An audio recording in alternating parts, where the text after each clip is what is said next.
This video is brought to you by my awesome Patreon supporters. To help support my work, keep my videos ad-free, and get rewards, follow the link in the description below. You can then select a tier depending on your budget, and every little bit helps. Thank you. Go problems. Ooh, there's a lot of go problems. Let's start with an intermediate problem. For all the Qs watching, let's start with a DDK problem. Then we'll do a few SDK problems. And then we'll do some Don problems. Ooh, black to move. A, B, or C? Okay. Okay, so apparently this is an intermediate problem. Is the move A, B, or C? Oh, this is interesting. This is super interesting. So everybody look at the board a little bit. I guess let me know when you guys are kind of all have ideas. When you guys all have thoughts. We can try. Okay, we got 2 votes for B. Do we have any other votes? Anyone like C or like A?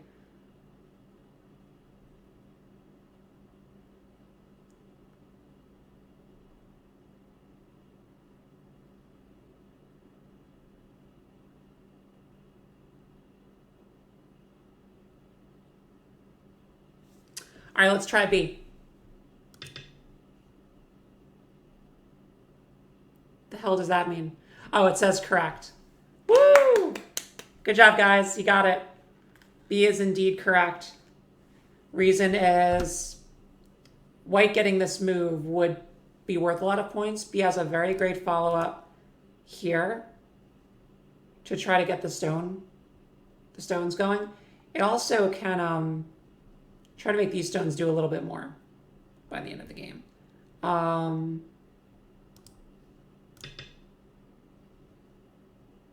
This one does not work.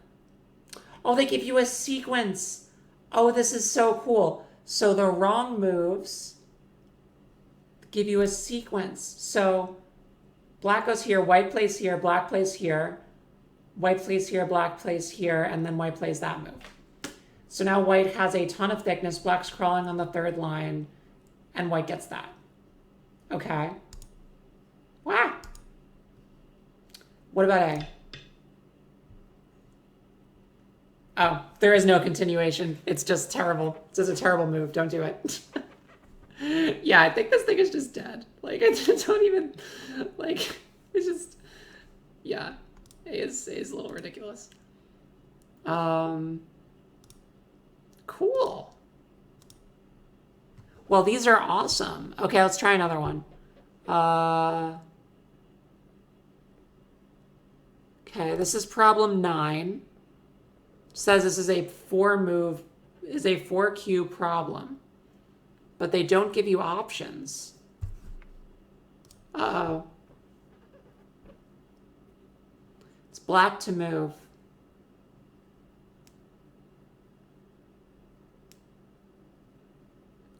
Well, that's a little tough. They don't give you any options at all. Huh. Very interesting. The 3-3. Yeah. Not gonna lie, kind of want to do that. F16. F16's already on the... Oh, that's P. Sorry. F16. There is Aji in that shape. That's actually a great point. But some players treat this shape a little bit lightly. And if white would try to poke at it, they'd sort of sabaki away, like give away a few stones in exchange for a bigger move somewhere else. So they're definitely missed out on the continuation here, but I'm not sure if it's big enough for black to do right now. C9.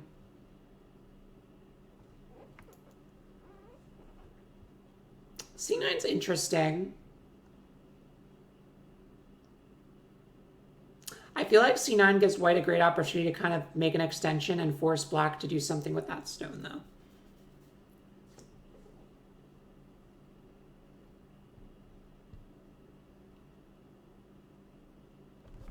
So think about white's position.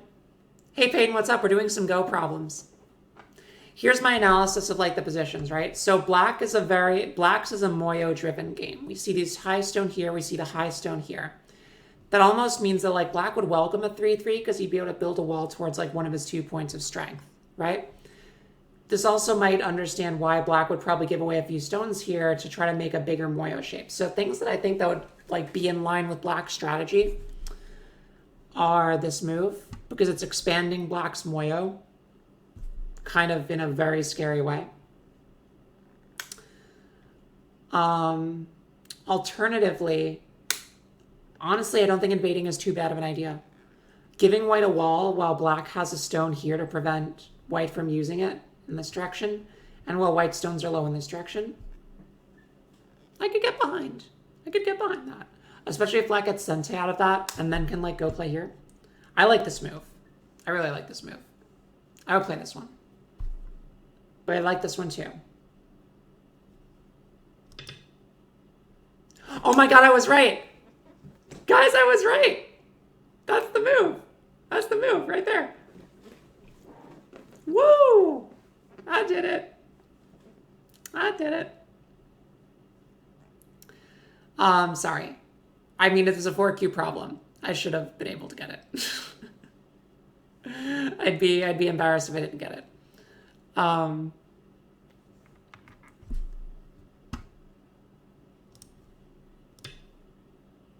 Oh, this one just says this is wrong. Okay. Yeah. Yeah, so just to re-explain why this is the correct move.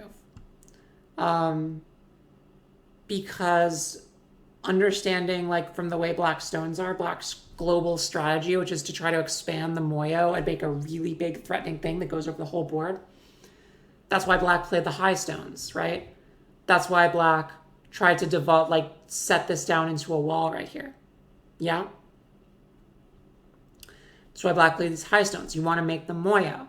And this is a very strong way to make the Moyo. And white doesn't really have any good potential for development here. So white's going to need to do something about this. And, like, this is actually a very key point.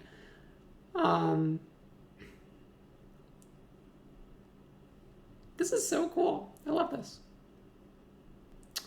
All right, next problem. Ooh, okay.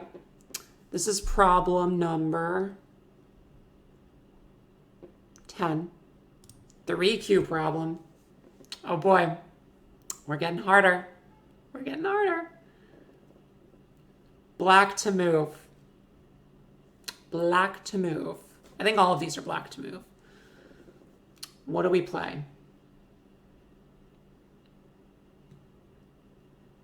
Wow, this is tough.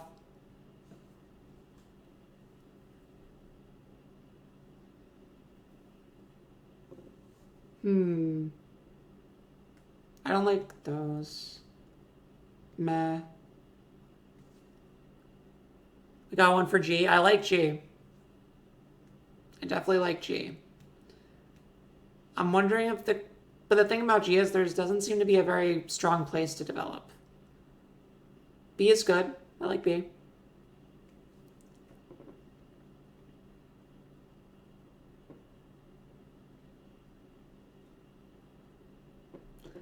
I also, weirdly, I like E.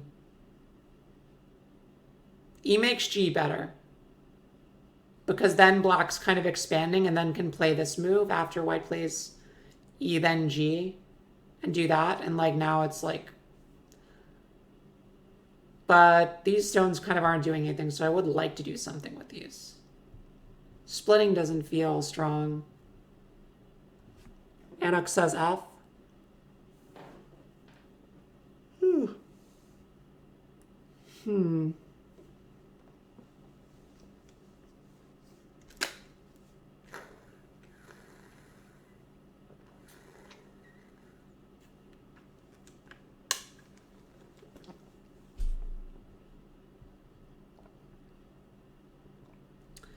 I like F because it attacks, but the thing about G is that I don't feel like the cap is developing towards something, and there's no hope that we're going to kill this white group. But like, it's just not going to happen. There's too much room.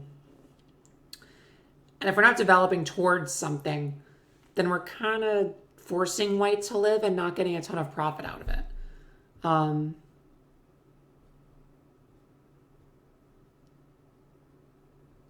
I'm not super worried about this group because we have this here and we can just make shape probably anytime we want. This is an attack that could potentially have the biggest in terms of development and capping later. So I like that. Let's try it. Watch F into B, yeah.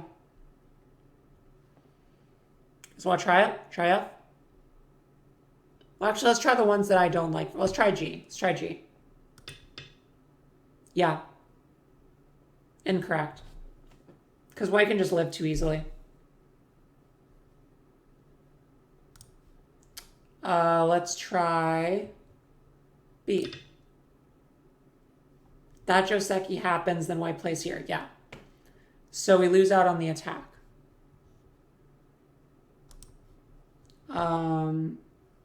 Or some other things. No one really said any of these. Yeah. It's up. It's up. And understanding the variations for the wrong moves helps us, right? Because like we saw with the wrong variations, all of white's responses are kind of taking the point that F was preventing. Yeah. And like this was sort of what I was saying, like black's not going to attack this group. It's not going to be building towards anything. You're kind of just like plopping a stone down in the middle of the board, you know?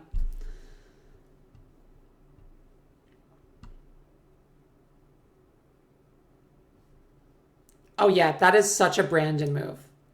Yeah, Peyton, that is 150% a Brandon move. Yeah, no, you're right. When you're right, you're right. Yeah, this is great. I should do this more. I'm digging this.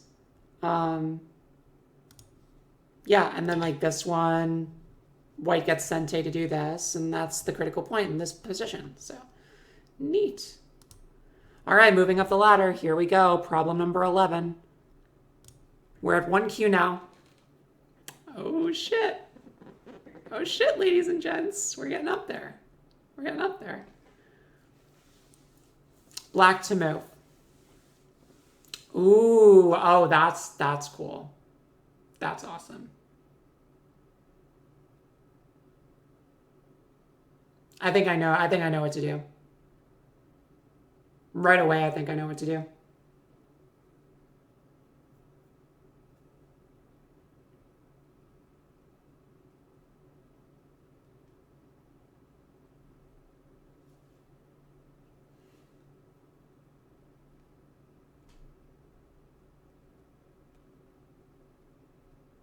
See if you guys know what to do. What do y'all think about this position? Black to move. Clearly white's descent is a mistake, but how does black capitalize on this mistake? What you gonna do? What you gonna do about it? White just said, you know, that he's safe. You know, white thinks it's all good. White's just playing a move. How are you gonna bring the pain?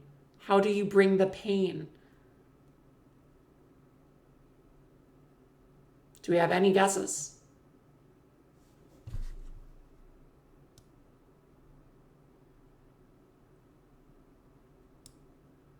No guesses. Oh yeah, white's been overplaying. For sure. This is bad. White is not... White's a little bit greedy. White's a little bit all over the place right now. What do you mean by cut? Give me some coordinates. Because there's a cut that's better than another cut. B6. Close. That is close. You have the right idea, but there's a better way to do it. It's the right idea, but it's the That's the least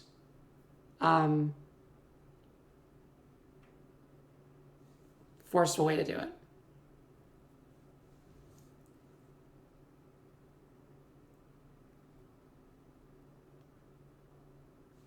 I think I know the move. I might be wrong, but I'm gonna go with what I think. Mm-hmm.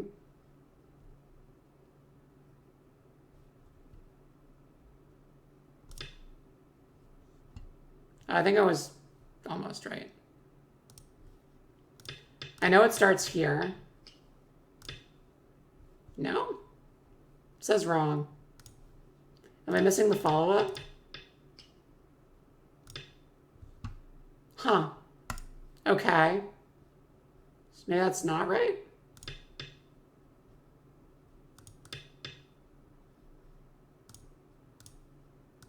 That's wrong. Why?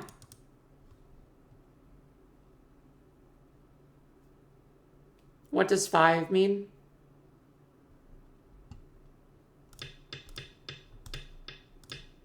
No, that's not right.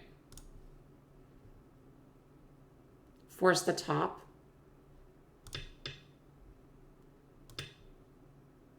No, that's wrong. That's wrong. I really think it starts here.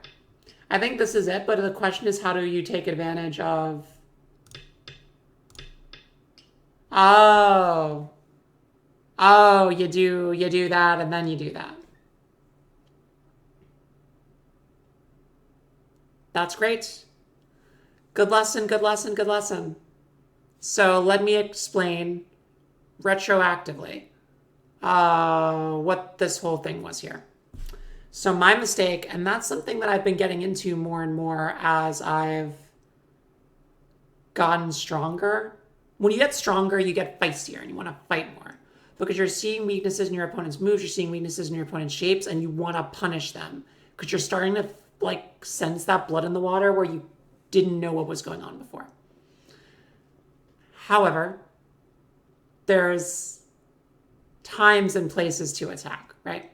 And you shouldn't attack at the expense of like the rest of the position. I would say, so I'm a 2-dan on Taijin. I'm like 50-50 win losses on there.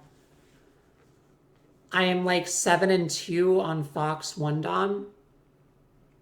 Fox 1-dans are pretty easy. I honestly think I'm like a Fox 2-dan. The 2 games I lost on Fox, if you didn't see the one previously, is very stupid mistakes. But yeah, definitely at the 2-dan. But right. So thing I was saying, the position. I saw this immediately. I was like, yeah, do that. Right? Because I saw the shape problem. And that's all Sente. But try to do this right now. And white can bleed out through here, or like white can live, or white sacrifices this and brings this out. Because like this is Sente, right? And that's an eye for white. Sente, white can play here or here and live. So like Sente, Sente. Then white descends. Now black's sort of stones here aren't doing anything. They're not thickness. They're blah. Right? If black doesn't kill this, and black won't kill it, they're just kind of there. But if we do this and we force this, now all of a sudden the burden is on white to do something with these stones. And now we have thickness. Now white stones aren't undercutting our wall and making it just a weird clump of stones. Now we have thickness. And that thickness can be used when we're attacking this group. So when this group runs out, we follow it. Now we're making solid points because this is a wall and white doesn't have stones there to bleed in.